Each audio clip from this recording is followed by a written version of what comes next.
Target करने का सीधा सीधा मतलब है कि ये सामने वाला देशद्रोही है। ये जो जेएनयू वाले स्टूडेंट है, इनके पता आदर्श कौन है? सलमान खान, इमरान हाशमी, सनी लियोनी, ठीक है, अफजल गुरु, आतंकवादी, ISIS। तो ये विवेकानंद जी को कैसे स्वीकार करेंगे? को रक्तपात करना है दम, युद्ध भूमि में उतरे हमारे राजपूत ब्राह्मण राजाओं के सामने, वो याद करवा दे उनको उनका इतिहास। गलहौत खान सहित कैसे महाराणा प्रताप ने बीच से घोड़े और गलहौत खान को फाड़ दिया था। इनकी औकात नहीं है रक्तपात करवाने की। लोगों को अगर आपको नेशनल टेलीविजन पे बैठाना है, बैठाइए, जुत्ते खोल के वहीं मारिए और बोलिए कि साले तुम जैसे लोगों की हमारे देश में जरूरत नहीं है। अभी अपना बयान वापस लो और उल्टे पैर से वापस। आपका नाम? खुशबू पांडे। खुशबू पांडे जी हैं। हम खुशबू पांडे से बात करेंगे। मैम, जेएनयू के कैंपस के अंदर लिखा गया कि ब्राह्मण भारत छोड़ो और बनिए भारत छोड़ो। ये हर बार ऐसा क्यों होता है? विवादों के घेरे में क्यों रहता है जेएनयू? सबसे पहले तो मैं इनका जवाब देना चाहूँ कि ये लिख रहे हैं कि भारत छोड़ो, नहीं छोड़ेंगे, तेरे बाप में दम है तो निकाल के दिखा। और मैं ये बोल रही हूँ कि तू ये चाहता है कि भारत छोड़े, वो भी ब्राह्मण की बेटी है। अगर तेरे बाप में दम है तो मेरे को रेलवे स्टेशन तक लेके चल, हम भारत छोड़ देंगे, ठीक है। और दूसरा नंबर बात, ये जेएनयू का सिलसिला आज का नहीं है सर। ये जेएनयू से हर दिन देशद्रोही के नारे निकलते हैं। अफजल हम शर्मिंदा है, तेरे कातिल जिंदा है, भारत तेरे टुकड़े होंगे इंशाल्लाह इंशाल्लाह, ऐसे ना जाने कितने नारे निकलते हैं ये जेएनयू कैंपस से। मेरा ये कहना है, जिस दिन इस देश के विश्वविद्यालय से ये नारा निकला कि इस देश को तोड़ने की कोशिश, धर्म और जाति में बांटने की कोशिश हो रही है, उसी दिन इस विश्वविद्यालय को नष्ट कर दिया जाए। यही बात खत्म। मैम, अभी हाल में ही विवेकानंद जी के प्रतिमा पे तमाम चीज़ें लिखी गई, जबकि विवेकानंद जी तो युवाओं के आइकॉन थे। हम 12 जनवरी को युवा दिवस के रूप में मनाते भी हैं, तो ये ऐसा क्यों युवा दिवस के रूप में मनाते हैं और युवाओं का ही वो यूनिवर्सिटी है, फिर भी ऐसा क्यों किया जाए? क्योंकि ये सोच हमारे जैसे युवा का है, हमारा है, आपका है, जो स्वामी विवेकानंद जी के स्वाभिमान को देखते हुए उनके रास्ते पे चल रहे हैं, उनका। ये जिहादी मानसिकता वाले स्वामी विवेकानंद जी की अहमियत क्या समझे? ये हमारे स्वामी विवेकानंद जी की मूर्तियां तोड़ते हैं, हाँ, और ये लुगाई की तरह, दुल्हन की तरह रात में लिखते हैं कि ब्राह्मण भारत छोड़ो, कैंपस छोड़ो, जेएनयू छोड़ो। कहाँ से निकालोगे तुम ब्राह्मण राजपूतों को, बनियों को, कहाँ से निकालोगे? अरे ये भूमि सप्तऋषियों की है, ये उस ब्राह्मण की भूमि है जिससे पंगा पेशवा बाजीराव। हमें क्या पढ़ाया गया सर? अकबर महान, हुमायूं महान, बाबर महान, यही एनसीईआरटी का बुक। इस देश में ऐसे राजा रहे हैं, मैं ब्राह्मण राजा की बात कर दूं, एक पेशवा बाजीराव, जिनका जीवन काल का इतिहास रहा है कि उन्होंने पूरे अपने जीवन काल में एक भी युद्ध नहीं हारा। सर, गलती हम जैसे लोगों की है।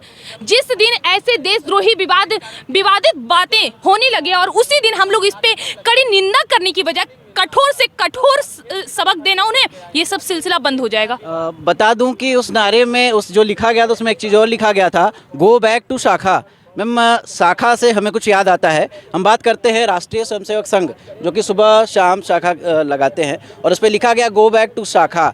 आखिर में आरएसएस को हमेशा से क्यों टारगेट बनाया जाता है जेएनयू में? क्योंकि आरएसएस का एक ही मानसिकता है, देश और अपने धर्म को आगे बढ़ाना, अखंड भारत का सपना देखना। ये आरएसएस वालों ने ही शुरू किया था और आरएसएस का अभी भी इतिहास ही नहीं रहा है, बल्कि अभी भी वर्तमान समय में जहां भी कोई दिक्कत होती है, आरएसएस के बंदे वहां पहुंचते हैं। ये पीएफआई के एजेंट नहीं पहुंचते हैं। और कुछ महानुभाव ने, जिनकी अभी चंद दिन की जिंदगी रही होगी, उन्होंने तुलना कर दिया पीएफआई और आरएसएस को, ठीक है। आरएसएस हमारे भूमि का वो शीश है जिसके बिना हम भारत की कल्पना नहीं कर सकते हैं। आरएसएस को टारगेट करने का सीधा सीधा मतलब है कि ये सामने वाला देशद्रोही है। हमारे भारत देश में हो तो तुम्हें आरएसएस का समर्थन करना होगा, हमारे देश में मौजूदा सरकार का समर्थन करना होगा, हमारे रामलला का समर्थन करना होगा, और हमारे देश में ये 4 वर्ण, ब्राह्मण, राजपूत, वैश्य, शूद्र, इन चारों का समर्थन करना होगा। जिहादी मानसिकता नहीं पनप सकती।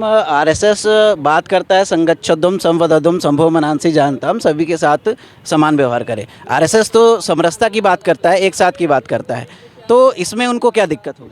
बस इसी में तो दिक्कत है सर। उनकी पेट फिर कैसे पलेगी? अगर दुनिया ये देखने लगे कि आरएसएस वाले का एक ही सपना है, बस खुशहाली रहे सर, सच्चाई है। आरएसएस हिंदू धर्म, ये हमारा एक ऐसा धर्म है जो अभी आपने देखा होगा, कुछ दिन पहले ये मस्जिद से निकलने के बाद पथराव हुआ था कानपुर में। जब हमारे मंदिरों में आरतियां खत्म होती हैं तो हमारे मंदिरों से एक आवाज़ निकलती है, विश्व का कल्याण हो। ये आवाज़ निकलती है हमारे मंदिरों से। इनको दिक्कत है इन चीज़ों से।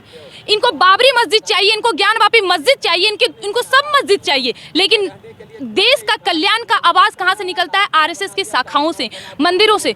इन जिहादी मानसिकताओं वालों को बस एक ही चीज़ करना है, देश को तोड़ना है, देश को काटना है। अभी असम के भी टुकड़े करने की बात कर रहे थे ये लोग, जैसे कि माफ़ करिएगा वो हमारे बीच में मौजूद नहीं है, जवाहरलाल नेहरू जी, जिनकी वजह से शायद कहीं ना कहीं आज हम जो अपना वो ये टूटता हुआ भारत देखे हैं ना, इनका श्रेय जाता है उनको। और उन्हीं के सोच पे चलने वाले लोग हैं ये, जो आज हमारे देश को तोड़ने की बात करते हैं और जो देश जोड़ रहे हैं यानी कि आरएसएस, उनको खत्म करने की बात करते हैं। उनको दिक्कत है इन चीज़ों से कि वो लोग हमारे देश और धर्म के लिए भला क्यों। कांग्रेस चला रहे हैं ना अभियान, क्या भारत जोड़ो, भारत जोड़ो में वो नेता शामिल, नेता अभी कुछ दिन पहले जेएनयू में नारा लगा रहा था, अफजल हम शर्मिंदा हैं और भारत तेरे टुकड़े होंगे। ये देश को तोड़ने वाला एक व्यक्ति आज कांग्रेस ज्वाइन कर लिया है और वहां पे जाके वो भारत जोड़ने की बात कर रहा है। ऐसे देशद्रोही को नेशनल टेलीविजन पे बैठा दिया जाता है और वहां से वो लोग भड़काऊ भाषण देते हैं और ऐसी बातें करते हैं, उनको पब्लिसिटी मिलता है, मिलियन बिलियन में फॉलोअर्स जाते हैं और लोग उनको अपना आइकॉन मानने लगते हैं, अपना आइडियल मानने लगते हैं। सर ऐसे लोगों को अगर आपको नेशनल टेलीविजन पे बैठाना है, बैठाइए, जूते खोल के वहीं मारिए और बोलिए कि साले तुम जैसे लोगों की हमारे देश में जरूरत नहीं है, अभी अपना बयान वापस लो और उल्टे पैर से वापस जाओ। अगर इसी तरह इन लोगों को जी जी बोल के इज्जत दिया जाएगा ना, तो हमारे सर पे तांडव करेंगे जो आज का माहौल हो रहा है।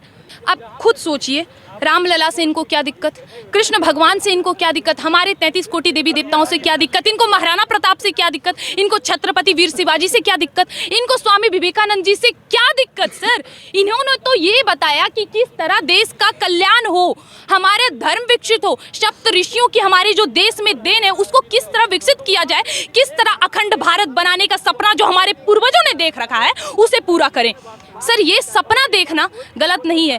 इन सभी लोगों का जिनका आपने नाम लिया है, स्वामी विवेकानंद जी, जिनको हम आइडल मानते हैं, हम युवाओं की वो सोच है, हम सब उनकी तरह बनना चाहते हैं। उनसे दिक्कत है इन लोगों को, क्योंकि ये जिहादी मानसिकता वाले हैं सर, और ऐसे जिहादी मानसिकता वाले लोगों को हमारे भगवानों से और हमारे ऐसे पुरुषों से, हिंदू पुरुषों से दिक्कत होगी। मैं बताऊँ, आपने बोला ना कि इनको दिक्कत क्या है, ये है ये वाले छक्के, ठीक है। ये जेएनयू में कौन है, सारे छक्के, कोई धोती पहनता, कोई नथुनी भाई लेडीज का आभूषण होता है, ये पहन के घूमते हैं। तो वो देखो विवेकानंद जी आदर्श किसके, हम जैसे युवाओं के, जो राष्ट्रभक्त है, जो सनातन संस्कृति को फॉलो करता है, उनके वक्त है। अब इनके ये जो जेएनयू वाले स्टूडेंट हैं, इनके पता आदर्श कौन है, सलमान खान, इमरान हाशमी, सनी लियोनी, ठीक है, अफजल गुरु आतंकवादी, ISIS। तो ये विवेकानंद जी को कैसे स्वीकार करेंगे, शिवाजी महाराज को कैसे स्वीकार करेंगे, उनकी मानसिकता है जड़ा वाली है। अभी उस पर लिखा गया था सर, रक्तपात होगा, ऐसा कुछ उस पर लिखा गया था। इनकी औकात है, इनकी रक्तपात करेंगे, इनका तो इतिहास गवाह रहा है, पीठ पीछे बार करने वाले इनको रक्तपात करना है दम, युद्ध भूमि में उतरे हमारे राजपूत ब्राह्मण राजाओं के सामने, वो याद करवा दे उनको उनका इतिहास, गलहौत खान सहित कैसे महाराणा प्रताप ने बीच से घोड़े और गलहौत खान को फाड़ दिया था। इनकी औकात नहीं है रक्तपात करवाने की। सर अभी जिस तरीके से जेएनयू से हमेशा कुछ ना कुछ विवाद निकलता है, इसका क्या समाधान क्या है? देखो समाधान, जेएनयू बंद कर दो या इसको थोड़ी देर के लिए यूपी में शिफ्ट कर दो, ठीक है, तो अपने आप यूपी मतलब योगी आदित्यनाथ बुलडोजर चला जेएनयू। पहली बात है, ये ब्राह्मण भारत छोड़ो की बात करते हैं, जिस भूमि से बकवास पेल रहे हैं ना, वो एक ब्राह्मण की देन है, वो जमीन ब्राह्मण की है भाई। और एएमयू से ये गद्दारी वाली बातें करते हैं, और एएमयू से नारे लगते हैं, जामिया से भी लगते हैं, वो महेंद्र प्रताप राजा थे राजपूत, उनकी देन है। पहले अपनी ज़मीन पे खड़े हो गया तो बोलो ब्राह्मण भारत छोड़ो। हाँ, हम इनके घर में कब्जा कर लेंगे, वहाँ से नहीं निकाल पाएंगे, जेएनयू की तो दूर की बात है। तो हमारे साथ सर भी हैं। सर अभी जेएनयू में विवादित मुद्दा उठा, वहाँ के दीवारों पर लिखा गया ब्राह्मण भारत छोड़ो और बनिए भारत छोड़ो। तो सर ये हमेशा विवादित बयान या विवादित टिप्पणी जेएनयू से क्यों की जाती है?